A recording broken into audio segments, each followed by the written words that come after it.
The Enchanted April. Chapter 21. Now Frederick was not the man to hurt anything if he could help it. Besides, he was completely bewildered.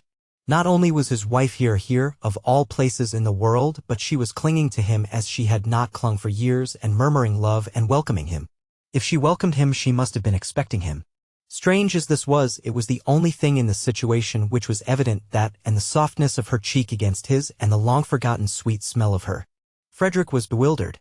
But not being the man to hurt anything if he could help it, he too put his arms round her, and having put them round her he also kissed her, and presently he was kissing her almost as tenderly as she was kissing him. And presently he was kissing her quite as tenderly, and again presently he was kissing her more tenderly, and just as if he had never left off. He was bewildered, but he still could kiss. It seemed curiously natural to be doing it. It made him feel as if he were 30 again instead of 40, and Rose were his Rose of 20, the Rose he had so much adored before she began to weigh what he did with her idea of right, and the balance went against him, and she had turned strange and stony, and more shocked, and oh, so lamentable. He couldn't get at her in those days at all. She couldn't understand. She kept on referring everything to what she called God's eyes. In God's eyes it couldn't be right, it wasn't right. Her miserable face, whatever her principles did for her, they didn't make her happy. Her little miserable face, twisted with effort to be patient, had been at last more than he could bear to see, and he had kept away as much as he could. She never ought to have been the daughter of a low church rector, narrow devil. She was quite unfitted to stand up against such an upbringing. What had happened, why she was here, why she was his Rose again, past his comprehension, and meanwhile, and until such time as he understood, he still could kiss. In fact, he could not stop kissing, and it was he now who began to murmur, to say love things in her ear under the hair that smelt so sweet and tickled him just as he remembered it used to tickle him. And as he held her close to his heart and her arms were soft round his neck, he felt stealing over him a delicious sense of, at first he didn't know what it was, this delicate, pervading warmth, and then he recognized it as security. Yes, security. No need now to be ashamed of his figure and to make jokes about it so as to forestall other people's and show he didn't mind it. No need now to be ashamed of getting hot going up hills, or to torment himself with pictures of how he probably appeared to beautiful young women, how middle-aged, how absurd in his inability to keep away from them. Rose cared nothing for such things. With her he was safe. To her he was her lover as he used to be, and she would never notice or mind any of the ignoble changes that getting older had made in him, and would go on making more and more.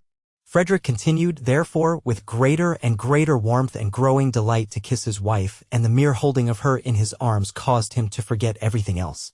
How could he, for instance, remember or think of Lady Caroline, to mention only one of the complications with which his situation bristled, when here was his sweet wife, miraculously restored to him, whispering with her cheek against his in the dearest, most romantic words how much she loved him, how terribly she had missed him. He did for one brief instant, for even in moments of love there are brief instants of lucid thought, recognize the immense power of the woman present and being actually held compared to that of the woman, however beautiful, who is somewhere else. But that is as far as he got towards remembering Scrap, no farther. She was like a dream, fleeing before the morning light. When did you start? Murmured Rose, her mouth on his ear. She couldn't let him go, not even to talk, she couldn't let him go. Yesterday morning, murmured Frederick, holding her close. He couldn't let her go either. Oh, the very instant then, murmured Rose. This was cryptic, but Frederick said, yes, the very instant, and kissed her neck. How quickly my letter got to you, murmured Rose, whose eyes were shut in the excess of her happiness. Didn't it, said Frederick, who felt like shutting his eyes himself. So there had been a letter. Soon, no doubt, light would be vouchsafed him, and meanwhile this was so strangely, touchingly sweet, this holding his Rose to his heart again after all the years, that he couldn't bother to try to guess anything.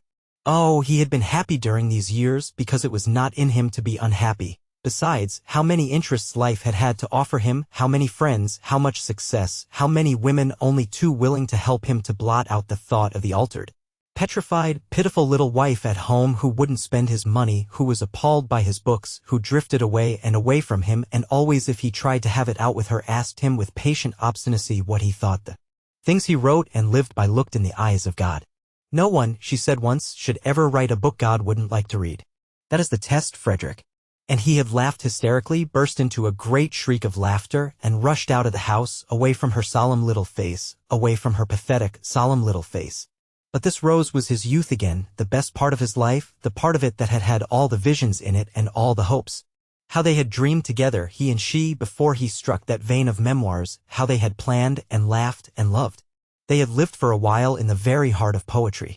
After the happy days came the happy nights, the happy, happy nights with her asleep close against his heart, with her when he woke in the morning still close against his heart, for they hardly moved in their deep, happy sleep. It was wonderful to have it all come back to him at the touch of her, at the feel of her face against his, wonderful that she should be able to give him back his youth. Sweetheart, sweetheart, he murmured, overcome by remembrance, clinging to her now in his turn. Beloved husband, she breathed, the bliss of it, the sheer bliss. Briggs, coming in a few minutes before the gong went on the chance that Lady Caroline might be there, was much astonished. He had supposed Rose Arbuthnot was a widow, and he still supposed it, so that he was much astonished. Well, I'm damned, thought Briggs, quite clearly and distinctly, for the shock of what he saw in the window startled him so much that for a moment he was shaken free of his own confused absorption. Aloud he said, very red, "Oh, I say, I beg your pardon," and then stood hesitating and wondering whether he oughtn't to go back to his bedroom again. If he had said nothing they would not have noticed he was there, but when he begged their pardon Rose turned and looked at him as one looks who is trying to remember, and Frederick looked at him too without at first quite seeing him. They didn't seem, thought Briggs, to mind or to be at all embarrassed. He couldn't be her brother, no brother ever brought that look into a woman's face. It was very awkward. If they didn't mind, he did. It upset him to come across his Madonna forgetting herself. "Is this one of your friends?" Frederick was able after an instant to ask Rose, who made no attempt to introduce the young man standing awkwardly in front of them but continued to gaze at him with a kind of abstracted, radiant goodwill. "It's Mr. Briggs," said Rose, recognizing him. "This is my husband," she added. And Briggs, shaking hands, just had time to think how surprising it was to have a husband when you were a widow before the gong sounded and Lady Caroline would be there in a minute, and he ceased to be able to think at all, and merely became a thing with its eyes fixed on the door. Through the door immediately entered, in what seemed to him an endless procession, first Mrs. Fisher, very stately in her evening lace shawl and brooch, who when she saw him at once relaxed into smiles and benignity, only to stiffen, however, when she caught sight of the stranger, then Mr. Wilkins, cleaner and neater and more carefully dressed and brushed than any man on earth, and then, tying something hurriedly as she came, Mrs. Wilkins, and then nobody. Lady Caroline was late. Where was she?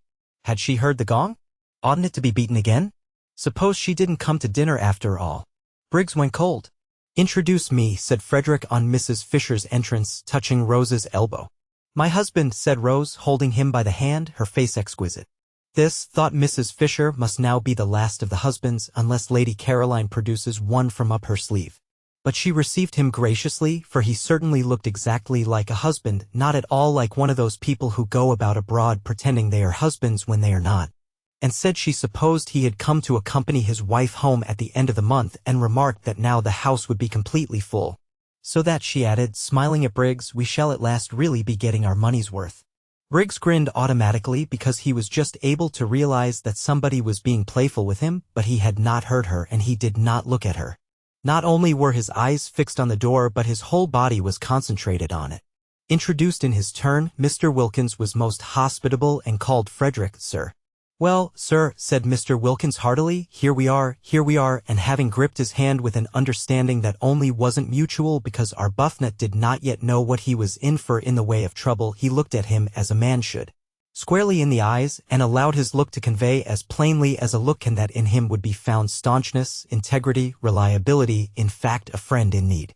Mrs. Arbuthnot was very much flushed, Mr. Wilkins noticed. He had not seen her flush like that before. "Well, I'm their man," he thought. Lottie's greeting was effusive. It was done with both hands. "Didn't I tell you?" She laughed to Rose over her shoulder while Frederick was shaking her hands in both his. "What did you tell her?" asked Frederick, in order to say something. The way they were all welcoming him was confusing. They had evidently all expected him, not only Rose. The sandy but agreeable young woman didn't answer his question but looked extraordinarily pleased to see him. Why should she be extraordinarily pleased to see him? "What a delightful place this is," said Frederick, confused and making the first remark that occurred to him. "It's a tub of love," said the sandy young woman earnestly, which confused him more than ever. And his confusion became excessive at the next words he heard spoken, these, by the old lady, who said, "We won't wait." Lady Caroline is always late, for he only then, on hearing her name, really and properly remembered Lady Caroline, and the thought of her confused him to excess.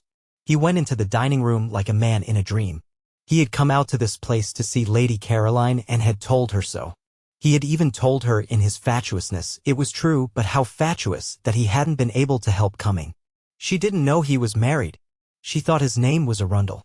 Everybody in London thought his name was Arundel. He had used it and written under it so long that he almost thought it was himself. In the short time since she had left him on the seat in the garden where he told her he had come because he couldn't help it, he had found Rose again, had passionately embraced and been embraced, and had forgotten Lady Caroline. It would be an extraordinary piece of good fortune if Lady Caroline's being late meant she was tired or bored and would not come to dinner at all. Then he could know he couldn't. He turned a deeper red even than usual, he being a man of full habit and red anyhow at the thought of such cowardice. No, he couldn't go away after dinner and catch his train and disappear to Rome, not unless, that is, Rose came with him. But even so, what a running away. No, he couldn't. When they got to the dining room, Mrs. Fisher went to the head of the table. Was this Mrs. Fisher's house? He asked himself. He didn't know anything, and Rose, who in her earlier days of defying Mrs. Fisher had taken the other end as her place, for after all no one could say by looking at a table which was its top and which its bottom, led Frederick to the seat next to her. If only, he thought, he could have been alone with Rose, just 5 minutes more alone with Rose, so that he could have asked her, But probably he wouldn't have asked her anything and only gone on kissing her. He looked round. The sandy young woman was telling the man they called Briggs to go and sit beside Mrs. Fisher. Was the house, then, the sandy young woman's and not Mrs. Fisher's? He didn't know anything, and she herself sat down on Rose's other side so that she was opposite him, Frederick, and next to the genial man who had said, "Here we are," when it was only too evident that there they were indeed. Next to Frederick and between him and Briggs was an empty chair, Lady Caroline's. No more than Lady Caroline knew of the presence in Frederick's life of Rose was Rose aware of the presence in Frederick's life of Lady Caroline. What would each think? He didn't know anything. Yes, he did know something, and that was that his wife had made it up with him suddenly, miraculously, unaccountably, and divinely. Beyond that he knew nothing. The situation was one with which he felt he could not cope. It must lead him whither it would. He could only drift. In silence Frederick ate his soup, and the eyes, the large expressive eyes of the young woman opposite, were on him, he could feel, with a growing look in them of inquiry.